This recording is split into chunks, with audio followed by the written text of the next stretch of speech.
समझे न पवनी तोहर असली इरादा, रूपवा के जाल में धरा गई दादा। बहुत बात नहीं केहू के रोवावल, बहुत बात नहीं रोवा के हंसावल। बहुत बात होला रोवा के हंसावल, बहुत बात। और लास्ट लाइन कि समझे न पवनी तोहर असली इरादा, रूपवा के जाल में धरा गई दादा।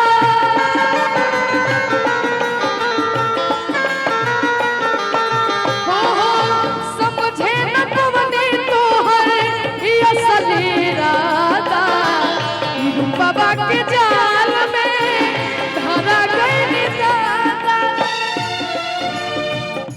केहू के रोवावल बहुत बात नहीं, केहू के रोवावल बहुत बात नहीं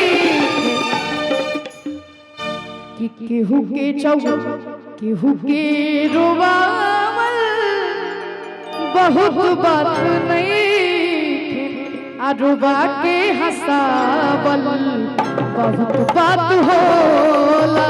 रुबा के हंसावल बहुत बात होला, सनहिया लगावल बहुत बात नहीं, सनहिया लगावल बहुत बात नहीं, नजरिया चोरावल बहुत बात होला, नजरिया चोरावल बहुत बात होला। अच्छा, अब कार्यक्रम कहे कि एक से 1980 से हमारे यहाँ लग रहा है। हमारे पिताजी बोचाहा में अपना बैल बाजार के नाम से मेला लगता था, इससे भी बड़ा मेला था, लेकिन ये सब दृश्य नहीं हुआ करता था। वो व्यापार हुआ करता था, ये घाटे का व्यापार है जो मैं कर रहा हूँ। और मैंने मेरे मन में भाव आया, पिताजी के नाम पर मैंने संकल्प लिया, और उसमें संकल्प लिया था कि इस जमीन में मेला क्यों लगा इसके बारे में मैं बता देना चाहता हूँ। ये जमीन जब मैंने खरीदा और ये जमीन को जब मैं बेच दिया था, उसी समय मेरे पास हाथी, अभी सामने वो मदन हाथी यहाँ आया हुआ मेरे दरवाजे पर था, और ग्राहक को बुलाए हुए थे। हम सोए हुए थे, पिताजी बुजुर्ग थे, बीमार थे, और ग्राहक को उन्होंने वापस बिलगा दिया, कहा कि जमीन उमीन नहीं बिकेगा। हम आए, हम बोले कि कोई आया था, तो हाँ एक आदमी जमीन खरीदने आया, तो उसको हम वापस कर दिए। क्यों कर दिए? हम कहे जमीन तो बहुत दूर है, वहाँ कौन जाएगा, वहाँ कौन जाएगा, कौन खेती करेगा, सही चीज जगह नहीं है। तो उन्होंने कहा कि जहां जगह सही नहीं है वहां सही लोग जाएगा तो इलाका सही हो जाएगा। और उन्हीं का देन है, बोले कि जमीन मत बेचो, और जब तुम हाथी खरीदे हो तो हाथी कहां से खाएगा, जमीन रहना चाहिए। और उन्होंने मुझे उस समय लगा कि मुझे 20-25 लाख रुपया कमाई हो जाता।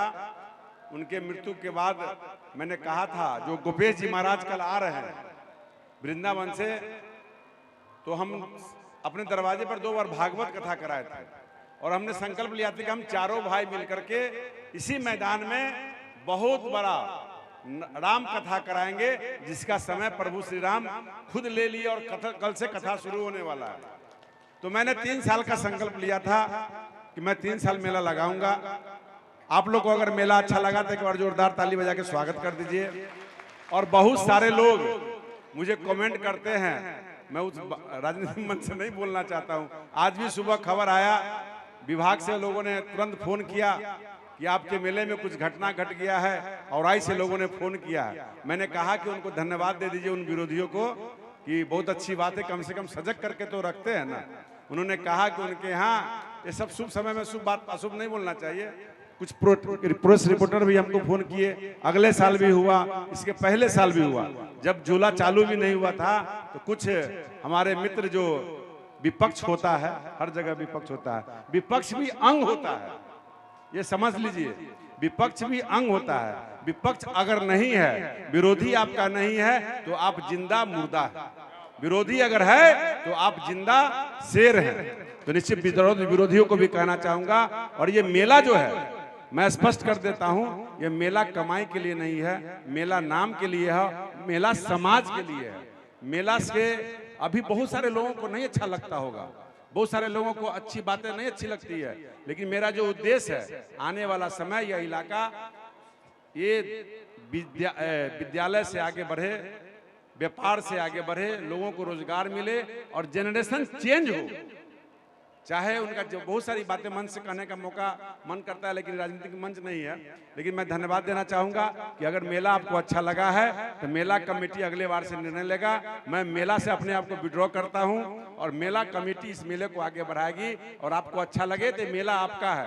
मैंने पहले ही कहा है कि अगर समाज के लोगों ने बहुत सहयोग किया है और आगे भी सहयोग कीजिएगा, चाहे जितना घाटा लगेगा, मेला कमेटी निर्णय लेगा और ये मेला निरंतर आप जब तक चाहेंगे तो मेला लगता रहेगा। बहुत बहुत धन्यवाद। अब